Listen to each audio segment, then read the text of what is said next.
Assalamualaikum warahmatullahi wabarakatuh. Baik teman-teman, kita kembali pada pembahasan selanjutnya, yaitu tentang relasi dan fungsi, dimana pada bagian subbab memahami ciri-ciri fungsi. Baik, dalam mempelajari ciri-ciri fungsi, kita mencoba belajar dengan menggunakan aturan sandi seperti ini ya teman-teman. Di sini terlihat ada aturan sandi 1, aturan sandi 2, sandi 3 dan juga sandi 4. Di mana di sandi 1 itu ada A, B, C, D sampai Z, dan kemudian ada huruf A, B, C, D kecil yang diacak. Untuk aturan 2 ada A, B, C, D sampai Z kapital, dan di kolom kedua di baris kedua ada A, B, C, D, dan di sini A, B, C, D sampai E secara berulang. Di kolom ketiga ada A, B, C, D sampai Z dan juga hitungan 1 sampai dengan 9, dari 0 sampai 9. Kemudian di aturan 4 ada A, B, C sampai Z dan ada huruf abjad kecil yang dibalikkan. Nah, bagaimana cara menggunakan aturan sandi ini? Misalkan ada kata di sini dicari, misalkan katanya selidiki. Katanya selidiki, bagaimana sandinya menurut aturan nomor 1? S-nya V, E-nya H, L-nya O, I-nya L, D-nya G, I-nya L, K-nya N, dan juga I-nya L. Bagaimana dengan aturan kedua, aturan 3 dan aturan 4? Nah, bisa digunakan menggunakan aturan sandi seperti ini. Kenapa aturan sandi seperti ini kita pelajari sebagai ciri-ciri fungsi? Karena misalkan dari kata selidiki ini. Nah, di sini ada kata S untuk aturan 1, di mana S itu berhubungan dengan V, temannya V, E dengan H, L dengan O, I dengan L, D dengan G, I dengan L, K dengan O, I dengan selidiki, I dengan L. Nah, ini kan berpasangan ya, satu misalkan S dengan V, dia berbeda gak berpasangannya? Jadi semua dari A, B, C, D di sini semuanya berpasangan tepat satu ke bawah. Nah, ini yang juga dinamakan sandi teman-teman, mempunyai tepat satu pasangan. Nah, kemudian kita mengingat kembali apa sih itu relasi. Relasi adalah aturan yang menghubungkan anggota dua himpunan. Relasi tidak memaksakan semua anggota domain dipasangkan. Relasi juga tidak memaksakan bahwa banyak pasangan dari setiap unsurnya harus tunggal. Relasi merupakan konsep yang lebih longgar dibandingkan fungsi. Jadi setiap fungsi adalah relasi, akan tetapi tidak setiap relasi merupakan fungsi. Itu relasi itu asal ada hubungan teman-teman. Yang penting ada himpunan A dan himpunan B, entah dia berhubungan ataupun tidak, itu dinamakan relasi. Kalau fungsi dia harus berhubungan juga memiliki ada aturannya, yaitu harus tepat satu.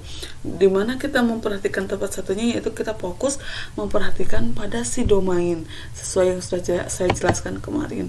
Di sini dijelaskan bahwa fungsi itu adalah suatu relasi yang menghubungkan setiap anggota domain dengan tepat satu anggota di daerah kodomain, tepat satu di anggota daerah kodomain.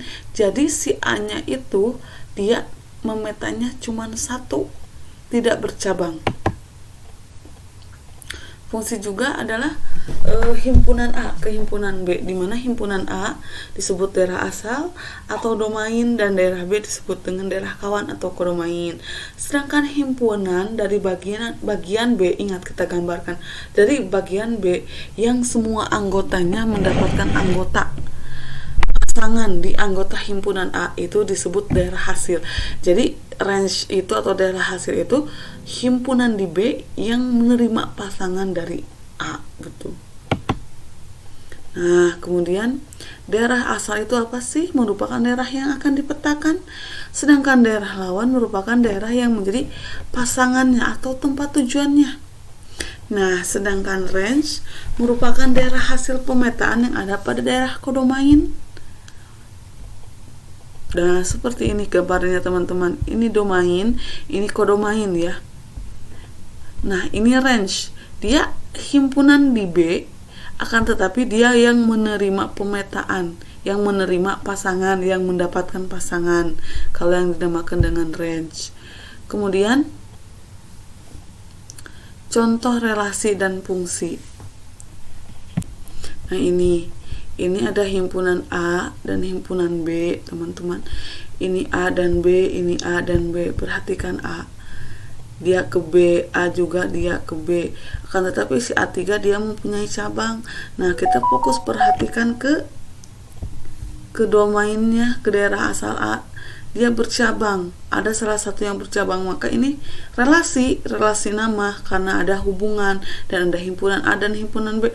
Akan tetapi tidak menjadi fungsi karena ada yang bercabang. Bagaimana dengan ini, gambar ini?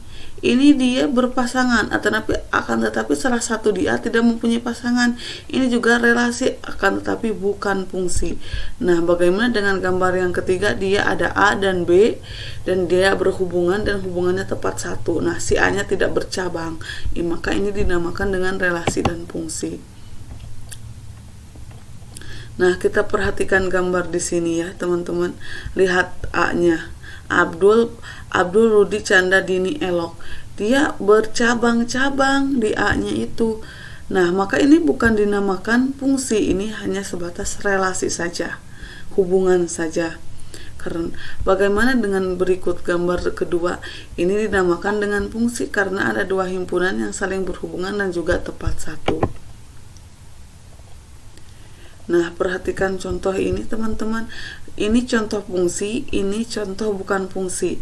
Kita maksudkan 1 itu A, anggota A, 2 sama anggota A, 3 anggota A.